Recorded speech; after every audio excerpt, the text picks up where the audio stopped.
কোথায় গেলে? আমি অফিস যাচ্ছি। আসছি, এই তো যাচ্ছি যাচ্ছি। হ্যাঁ এসো, আমার আবার দেরি হয়ে গেল তো। আচ্ছা ঠিক আছে। আচ্ছা আচ্ছা, সাবধানে এসো। হ্যাঁ হ্যাঁ ঠিক আছে ঠিক আছে।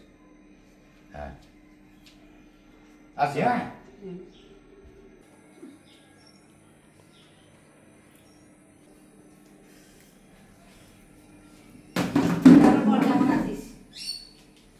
বলছি তোর বর অফিসে যাচ্ছে, তুই প্রণাম করছিস, এত আদিক্ষেতা, এবার তো তোর বর মাথায় উঠে বসবে। তোর এমন কেমন মনে হলো রে? বর রে প্রণাম করলে বর মাথায় উঠবে? এগুলো হয় ভালোবাসা, ভক্তি, শ্রদ্ধা থেকে। আর সংসারে যদি ভালোবাসা না থাকে, বিশ্বাস না থাকে, তাহলে কিসের সুখের সংসার? সুখের সংসার মানেই তো সবাইকে সবাই বিশ্বাস করবো, দুজন দুজনকে ভক্তি করব, দুজনকে দুজনকে মানবো, তবেই না ভালোবাসা বাড়বে। এটা তোর আদিক্ষেতা মনে হলো? আমার বর কি প্রণাম টনাম কিচ্ছু করি না, কিন্তু আমার বর আমার কথায় ওঠে আর বসে, যা বলি সঙ্গে সঙ্গে স্যাটিসফাইড হয়ে যায়। তোর বর তোর কথা ওঠে আর বসে, তাই তো? ঠিক আছে, তাহলে একটা পরীক্ষা হয়ে যাক, তোর বরের মধ্যে আর আমার মধ্যে কার বর বেশি ভালোবাসে বা বিশ্বাস করে। হ্যাঁ, এখানে একটা সার্কাস হচ্ছে আমাদের, সেই সার্কাসে যাব। তুই তোর বরকে ফোন কর, আমি আমার বরকে ফোন করি, দেখি কার বর কিরকম কি কথা বলে। ঠিক আছে। হ্যালো, বলছি কি যে আমি একটু বান্ধবীর সঙ্গে না এখানে সার্কাস হচ্ছে, সার্কাসে যাচ্ছি, ঠিক আছে? কি হয়েছে? কিসের সার্কাস? তুমি তো বান্ধবী বাড়ি গেলে 10-15 মিনিটের নাম করে, হ্যাঁ শিগগিরই বাড়ি চলে আসো, কোথাও যাওয়া হবে না তোমার। শিগগিরই বাড়ি চলে আসো, কিন্তু অনেক লেট হয়ে গেছে, বাড়িতে অনেক কাজ কম হয়েছে, শিগগিরই বাড়ি চলে আসো, তোমার কোথাও যাওয়া হবে না। বড্ড বেশি বাড়াবাড়ি হয়ে গেছে আজকাল তোমার। বাড়ি এসো শিগগিরই, তবে ঠিক।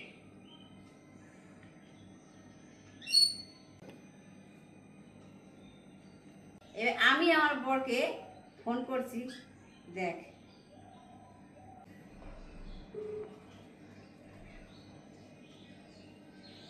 হ্যালো, হ্যালো, বলছি তুমি এখন অফিসে আছো তো? হ্যাঁ হ্যাঁ হ্যাঁ বলছি আমি আর আমার বান্ধবী দুজনে মিলে একটু সার্কাসে যাবো, বুঝলে? হ্যাঁ, ভালো কথা ভালো কথা। হ্যাঁ তা বলি যে ছাড়খে যাবে, তা কাছে কি টাকা পয়সা আছে? হ্যাঁ, যা আছে হয়ে যাবে, তুমি তো দিয়েছো, বেশি করে দিয়ে রেখেছো, হয়ে যাবে যা আছে, অসুবিধা হবে না। শোনো একটা কথা বলি, হ্যাঁ বলো। সাবধানে যাবে, সাবধানে আসবে। হ্যাঁ আর যদি টাকা পয়সা লাগে, হ্যাঁ হ্যাঁ তাহলে কিন্তু অবশ্যই করে আমাকে বলবে। হ্যাঁ হ্যাঁ, তোমাকে বলবো না তো কাকে বলবো? অবশ্যই তোমাকে বলবো। সঙ্গে তোমার বান্ধবী আছে। হ্যাঁ হ্যাঁ হ্যাঁ, হ্যাঁ, টাকা পয়সা লাগলে বলে একদম চালাবে। হ্যাঁ ঠিক আছে ঠিক আছে। আচ্ছা আচ্ছা আচ্ছা, ঠিক তুমি আছে। সাবধানে কাজ করো, সাবধানে এসো, আমি তোমার আসার আগে চলে আসবো।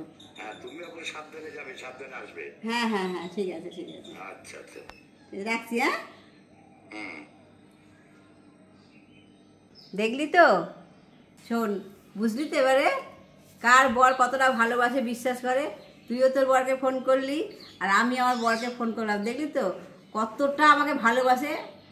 আমাকে মাথায় তুলতে হয় না, ও নিজেই আমার মাথার উপর আমি নিজে রেখে দিয়েছি। এত সুন্দর ওর ভালোবাসা ব্যবহার, বুঝলি তো? সবসময় মানে ভাবি যে ওঠে বসে কথাতে ভালোবাসা আছে, হতে তাতে না। আমার বর আমাকে বেশি ভালোবাসে, বিশ্বাস করে। সংসারে থাকতে গেলে বিশ্বাস থাকতে হবে, শ্রদ্ধা থাকতে হবে, তবেই না ভালোবাসা হবে, সংসারটা সুন্দর হবে, বুঝলি? সত্যি রে, তুই আজকে আমার চোখ খুলে দিলি। আমি তোর মতন এবার থেকে আমার স্বামীকে শ্রদ্ধা ভালোবাসা দেবো। আজকে যদি আমাকে এইভাবে বিশ্বাস করতাম, তাহলে আজকে আমাকে এইভাবে কথা বলে শুনতে হতো না। হ্যাঁ, থ্যাংক ইউ রে বন্ধু, আমাকে এতটা বোঝানোর জন্য। বন্ধুরা, আমাদের ভিডিওটা কেমন লাগলো? যদি ভালো লেগে থাকে তাহলে লাইক কমেন্ট শেয়ার করো। আর সবাইকে বলছি, মানে সংসারে থাকতে গেলে দুজন দুজনকে বিশ্বাস করতে হবে, ভক্তি শ্রদ্ধা করতে হবে, তবে সংসার ভালোবাসা সুন্দর হয়ে উঠবে।